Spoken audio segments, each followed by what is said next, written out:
Every day, something dramatic happens in the Caribbean that affects our lives. We'll give you the details. We'll give you the facts on Caribbean Perspective with Eddie Frederick. Host Eddie Frederick. So glad you can join us.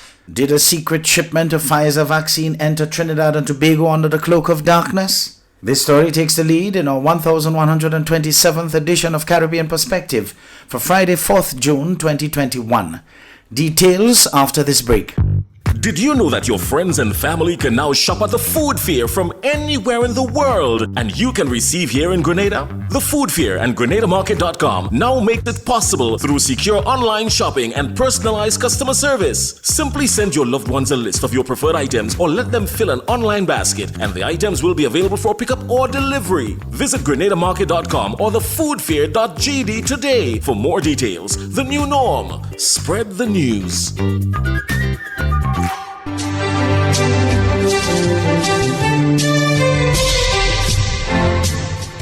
Welcome back. Did a shipment of vaccines enter Trinidad and Tobago through unofficial, non-governmental arrangements? One businessman says yes and claims he knows so for a fact. Meanwhile, the Ministry of Health is not denying that this could be true, but says if this is the case, it was done illegally. Incidentally, a whistleblower reached out to TV6 since early last month, informing them of an alleged secret shipment of vaccines. TV6's Renessa Cutting reports. I'm aware that Phsyzer Vaccines entered this country and a certain medical facility, their employees were vaccinated with Phsyzer. How come we never heard about Phsyzer entering the country? You know that for a fact, Mr. Arjun? I know that for a fact. Okay, well, we'll obviously, we can't independently verify that, but... The claim by one businessman on TV6's Morning Edition on Wednesday reignited a firestorm and conspiracy theories online. Asked about the claim at the COVID News Conference, the ministry responded. With respect to Phsyzer being in the country, it hasn't been imported through government legal channels. I have confirmed with the head of the Food and Drug Division this morning that no request has been made to his department for importation and no approval therefore has been given. So if someone has brought in Phsyzer, it will be through illegal channels. If any information is known, you can share that information offline to myself or the Food and Drug Department, and we will look into it further. But the CMO confirmed that incidentally, government has recently taken action to put the legal framework in place to import the Phsyzer vaccine. We are trying to keep abreast of what is happening by WHO standards in terms of their approval, and we are considering the vaccines even before they are scheduled to come into the country. So what we are doing is preemptively approving all the WHO approved vaccines, looking at the dossiers, making sure everything is okay with it. In the event that negotiations go forward quickly, we have already crossed that hurdle. It was only this past Saturday that the Prime Minister responded to members of the business community who have been lobbying for an opportunity to import vaccines into this country. I'll be the happiest person in the world if any private sector entity in Trinidad and Tobago could come forward and say, I have been able to obtain WHO properly chain of custodied vaccines and I have it available for sale in Trinidad and Tobago. I'd be the happiest person. With respect to the claim about a secret shipment of vaccines, on May 11th, TV6 received information from an employee at Piarco International Airport who alleged that a shipment of vaccines had arrived under the cloak of night, one day after TNT received its second tranche of vaccines through the COVAX facility. But only one box. They keep it at real ourselves, one of them here. Well, not the minister here, but everybody else. While we contacted the Ministry of Health today for a response to the caller's information, we await a response. Renessa Cutting, TV6 News. Sinopharm is one of the vaccines being used to inoculate the population of Trinidad and Tobago. The Ministry of Health is seeking to provide more information on the WHO's approved vaccine, which is produced by the Beijing Institute of Biological Products under the China National Biotech Group. TV6's Alicia Boucher has some details. Sinopharm is WHO approved in 45 countries around the world, including TNT, under an emergency use license. Professor of Immunology at the UE Faculty of Medicine, Dr. Michelle Montai, says the inactivated virus vaccine follows the traditional sensor vaccines used in this country for more than half of a century. This means that it consists of killed SARS-CoV-2 viruses, which are then injected into your body. These cannot multiply and are not able to infect your cells, but they are able to trigger your immune system. This is a very well-known and trusted technology that has been around since the 1950s. We use many different inactivated virus vaccines, including inactivated polio, hepatitis A, rabies, and some types of flu vaccines. They have an excellent safety record. The phase 3 trials were done on approximately 25,500 people. They were split into two sets, a vaccinated group and a controlled group of almost equal proportions. Males accounted for roughly 85%, and Professor Montai says because this trial took place in the United Arab Emirates, mainly in Abu Dhabi and Bahrain, that number is a reflection of the population. Both groups were monitored over a period of time. During the period of observation, which started on the 15th day after the second dose, there were 21 cases of COVID-19 that occurred in the vaccinated group and 95 that occurred in the control group, giving a vaccine efficacy of 78.1%. The side effects reported on this vaccine were mainly mild and included pain at the injection site. 1/3 of vaccinated persons had fever and flu-like symptoms, and some had diarrhea.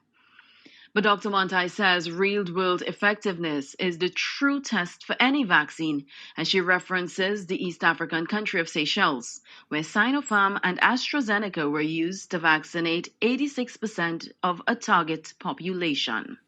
60% of those received the Sinopharm and 40% received the AstraZeneca. So there's been a lot about that and the fact that there's been a wave despite the amount of vaccination has been done there. Most cases were asymptomatic or mild. Over 80% of admissions at treatment facilities had not been vaccinated. Almost all critical and severe cases that required ICU had not been vaccinated. And to date, none of the people who died had been fully vaccinated. Dr. Montai says in that vein, Sinopharm performed well, even amid the possibility of the South African variant being among the population. The WHO has recommended 2 doses of Sinopharm given 3 to 4 weeks apart. But some countries internationally, including China, have been rolling out 3 doses as a way to boost efficacy. Professor Montai isn't shutting down the possibility of that as an option for TNT. So I don't think that we can rule out boosters. As I said, inactivated virus vaccines, very often you might have to boost to maintain that durable protection. And so, yes, I think that we are hearing of boosters for Pfizer, Moderna, AstraZeneca, and I think it is on the cards and it is happening for Sinopharm as well. Alicia Boucher, TV6 News. The hurricane season is now upon us, so we as Caribbean people need to remember to think safety and be prepared. Avoid venturing outside during a storm or hurricane, especially if there are strong winds. Rooftops and other debris are often blown about and can cause great damage.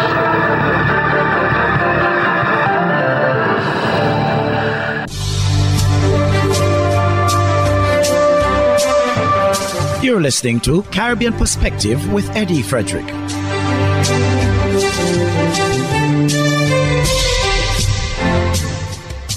Digicel Barbados has a change of heart regarding its decision to distance itself from an artist who appeared in a recent music video in which gun violence was promoted.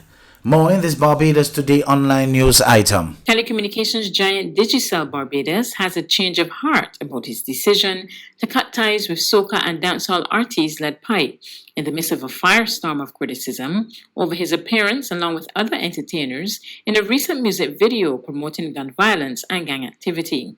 This morning, the company announced that it was discontinuing its relationship with its influencer Leadpipe, real name Osvaldo Reed, since its recent musical values do not align with its values. But later in the day, Digicel chairman Ralph Busy Williams told Barbados Today the company is now prepared to forgive the talented artist and bring him back into the fold. Well, I made a decision in this case. It was probably a mistake, and I'm willing to admit it. That I made an impromptu decision. The correct thing to do would have been to have a meeting with Leadpipe and find out what this thing is all about. Why is he doing this? Does he really believe that gun violence and so on is the way to solve Barbados' problems? These are the things that I should have done. Right. But I did not. The leading businessman, however, suggests that Leadpipe should correct his actions. We don't hold malice against anybody.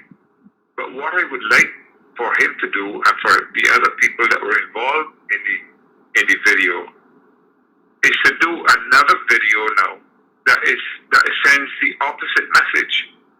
That in Barbados we want to live in harmony with each other. We do not want to solve problems by guns. We want to negotiate and to come to agreements with each other, rather than resort to violence and guns. That is my message that I want to send. In an item of politics, a former Barbadian diplomat and Anglican cleric indicated his intention to make a bid to unseat the current leader of the Democratic Labour Party, the DLP, of founding father Errol Barrow. In a brief statement, Guy Hewitt said he will fully outline his plan on his return to Barbados next week. He suggests the time is right for change in the DLP. That I have made contact with the branches and have advised them that I will be seeking their nomination for the position of president. As I said when I arrived in Barbados a couple of weeks ago, I had no desire to contest the leadership of the DLP, but persons both inside and outside the party made it clear to me that the time had come for new leadership, not just in the Democratic Labour Party, but also in Barbados. We need to renew confidence in the party of the Right Excellent Errol Walton Barrow, and we need to restore democracy, social cohesion, and a sound economic footing going forward. Over in Jamaica, some stakeholders are questioning government's changes to the COVID-19 protocols. TVJ's Ocean Masters reports. Prime Minister Andrew Holness dubbed it the recrafting of the COVID-19 measures. Measures he strongly defended in his presentation in the lower house Tuesday, but there are questions surrounding whether it encapsulates the plight of the marginalized in society. I have to accept that that's the decision of our leadership, and so we work with what they have said, because that's how they perceive it from the health risk standpoint. That's what I would assume. But we are still maintaining, however, that what we are said in that release still stands. This thing needs some time to revisit it and look at the options and the ways to accomplish the same ends without all the negative repercussions. The only thing I was listening for, which we did not hear, was a little bigger number to the funerals, because we were looking at the double standard with the memorial, and we not having a memorial. The revised measures include extended curfew hours on weekdays and Saturdays, and the reopening of beaches and rivers. Hubbard's big promotion is back. Live free for 1 year. Spend $50 or more in any Hubbard's department and receive a chance to win big prizes every month. Property or vehicle insurance for 1 year. Free internet, cable, and data for 1 year. Free fuel for 1 year. Free cooking gas for 1 year. Free electricity for 1 year. Free drinks for 1 year. Extra cash account and the big free groceries for 1 year. Promotion runs from April 1st to September 30th, 2021. Live free for 1 year with Hubbard's in association with Solgas, Flow, Grenadian General Insurance, Carib Brewery, Coca-Cola, Grenada Bottling Company, Grenlec, Communal Cooperative Credit Union, Dutch Lady Milk, Promo, Danny and Supreme. Terms and conditions apply.